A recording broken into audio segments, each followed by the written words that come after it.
Hi guys, welcome to DIY Ideas. Today I'll show you how you can do hand-sewn fabric box for your shelf, your closet, or pretty much for whatever you need it for. So this is a really simple project for beginners as well as experienced people. So it has two nice handles on the side, maybe for your magazines or for your socks in your drawer or whatever you want pretty much. So this is a project where we won't be using the sewing machine. So this time we are doing all the sides by hand. It does take a bit longer, but I think it is a very cool effect in the end since we're using a bit different stitch. So the material of my choice is felt, but feel free to use whatever you want or have. I do recommend a bit sturdier material or fabric this time since you want the box to hold its shape, but that's of course up to you. So if you want to see how you can do this all by yourself by hand, stay tuned. So some felt, fabric scissors, measuring tape, any ruler or similar. If you have a bigger ruler or something like that, you can do even without the measuring tape. Then you will need a big needle, one for working per hand, so something that fits your wool, no thread this time. Wool looks much nicer in such projects, so I recommend trying it out. Then a fabric marker or a pen. So I'm doing a bit bigger piece that's hard to fit in and record nicely, so I'll show you a plan or a sketch of what we are doing. So first we need to decide how big our box is going to be. So I'll draw that really quick. So it's not going to be anything difficult this time in planning.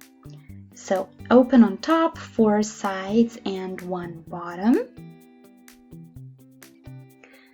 And first you need to decide how tall your box is going to be. If it's for your shelf or closet, it might be a good idea to take the measure off the spot where it's supposed to be, so that way it's not too big or too small. I want to do a square, so I'm going to do all sides equal, but of course that's optional. So in my case, I decided to do 30 centimeters.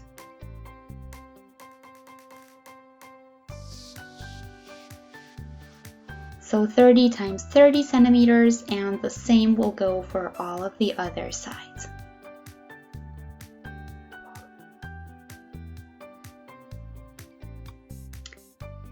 So each side will be 30 centimeters, which means that I need the following. This is our bottom side. So maybe you did it as an art project already, like a little paper box, so you might know how this goes. So we do a flat plan of basically a 3D result. So the bottom gets a side on each side. So we are drawing a 2D plan of a 3D result. So it's gonna look like this.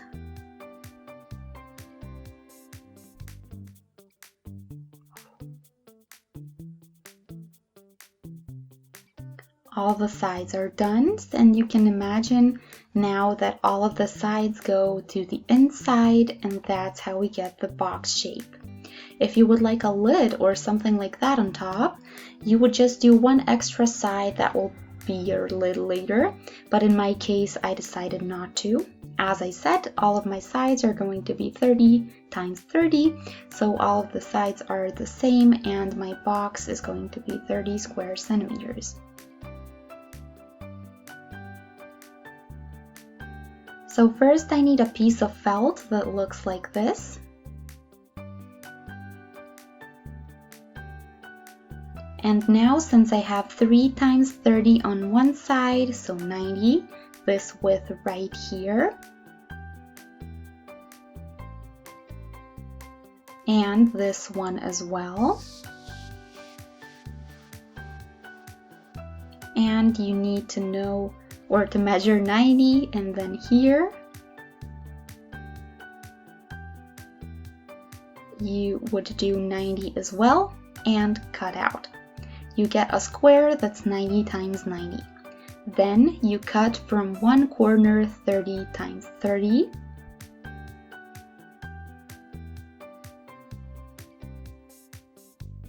So where the two sides meet is where you get the square that you cut out, and you do that with all four corners.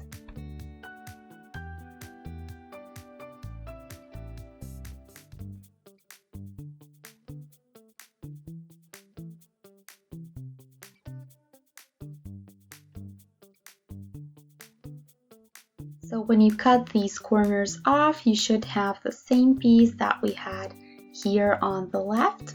So the pattern that we had planned in the first place.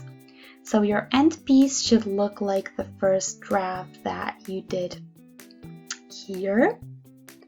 So cross or a cross shape, and if you want a lid, it would be another section to the side.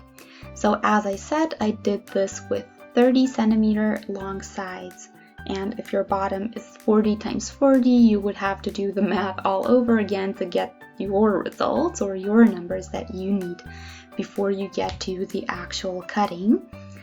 And then you would do the same steps as before. So this is what I will do as well, and I already have my piece that is 90 centimeters times 90. And I need to cut my corners out now.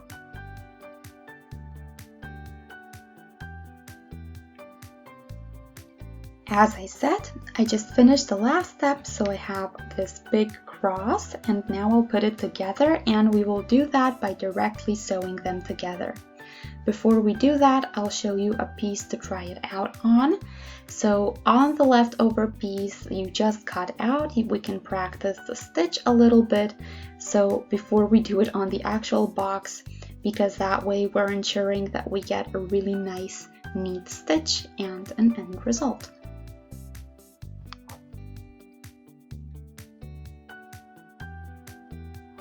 Here is my stitch I practiced on, so you see how I tried this out and how some stitches are closer to the edge and some further apart. So that's why we practiced on this piece, so that it looks neat and precise. Then you have also a really nice stitch on top that also needs to look as neat as possible, since the whole box looks better then. So anyway, let's take a thick needle and go through with our wool.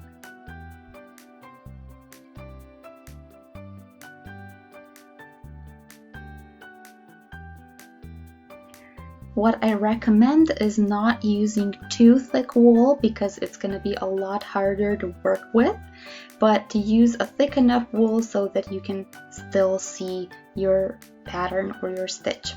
Apart from that, it could be too thick to go through the fabric, since the tip of the needle is indeed a bit thinner than the wool itself. You could also use something to help yourself with, like pliers or something similar, or just take a thick enough needle and not too thick wool. So we want it thick but not too thick.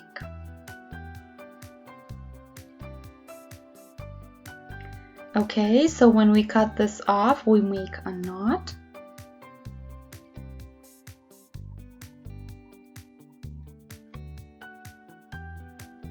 And then go through one of the sides. I could go through the corner to hide the knot, but it's enough when you go through the inside the first time so that it's not on the outside.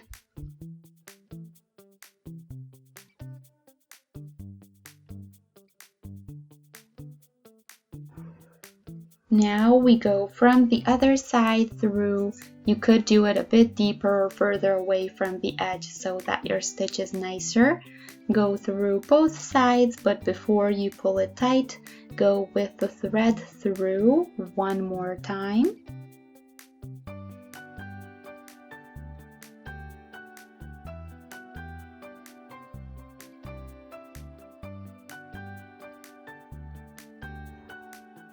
So this didn't bring much for now, but the thread that you see here on top is going to keep looking nicer and nicer.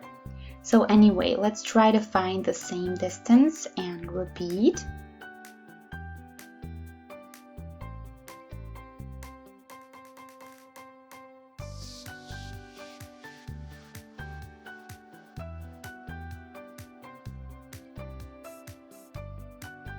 Again, before pulling tight, go through with the needle and then pull it tight.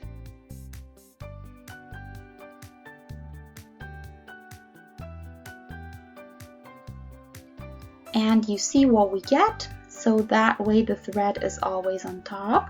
I'll show you one more time.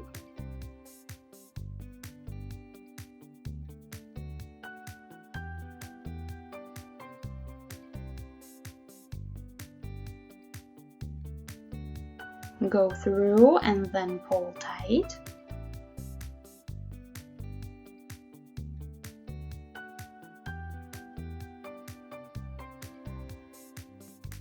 And now that you know how to do the stitch, when you're ready, you can move on to your actual fabric for your box.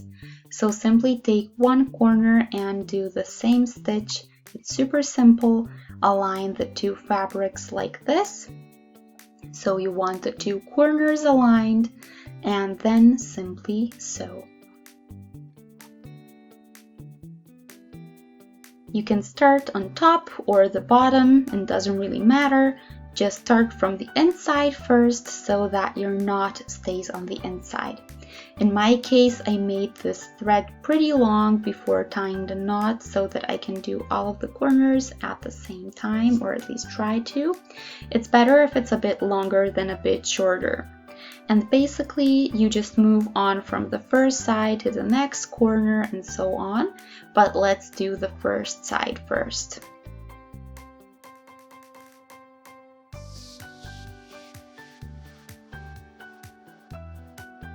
Make sure you don't have any twists or knots, because when the thread is this long, it's very easy to get knots on the way. Okay, so let's do this real quick and then I'll show you what I've got.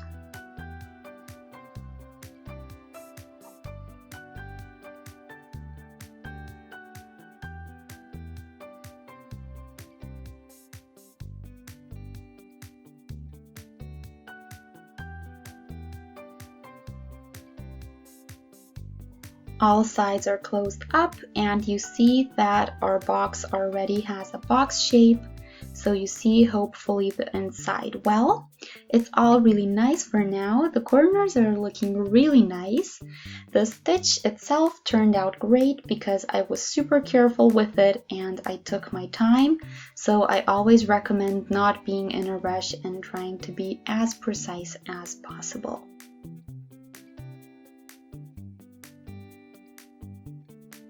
In order to secure the bottom a bit better, I took another 30 x 30 centimeter piece and put it on the bottom so that it's a bit more stable, and that way the whole box kind of holds its structure a lot better. So if you're not satisfied with the edges or something, try that.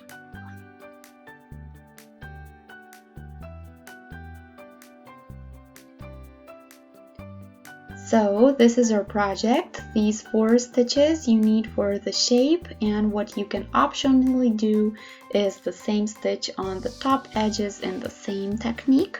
So everything else when you get the box is pretty much optional and up to you. If you like it or not, you can decide for yourself what you want to do. Maybe you could do here some holes to do the handles, or to be the handles, also with the stitch, but this is the base project, what we did, and basically all you really need for a box. So everything else would be considered decoration, and you can kind of let your mind wander there and just see how it turns out and how you yourself decorate it and customize it. You maybe did this with the lid, which would also work great now. So there's a lot of room to work with your own ideas, your own imagination. You can make it really a personalized box for yourself, or you can make it super simple and super quickly get results, depending on what you want, of course.